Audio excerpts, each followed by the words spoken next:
umur 60 tahun. Dah lebih 1 dekad bebas hutang.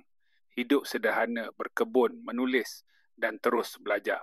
Ramai orang tanya, Pak Cik, macam mana nak simpan kalau gaji cukup-cukup makan? Pak Cik jawab terus terang, masalah bukan jumlah gaji. Masalah cara kau urus. Ramai hidup dalam sindrom gaji masuk, gaji habis. Masuk pagi, habis petang. Akhir bulan akaun tinggal 2 angka. Bila kecemasan datang, panik, akhirnya berhutang. Rahsianya senang. Mula kecil.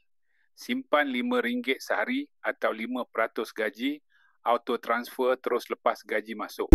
Masak 3 kali seminggu, duit jimat masuk tabung. Audit nafsu, bukan sekadar audit duit. Kau akan nampak bocor sebenar. Nabi SAW kata, amalan kecil tapi konsisten Allah paling suka. Sama dengan simpanan. Bukan tunggu ada lebih, tapi asingkan awal. Ingat ni, kau simpan bukan sebab nak kaya cepat, tapi nak tenang bila susah datang. Jangan tunggu hujan, rezeki besar baru nak mula. Siram sikit-sikit pokok kewangan kau. Kalau nak faham lebih, baca buku Psikologi Rezeki. Link ada kat bio.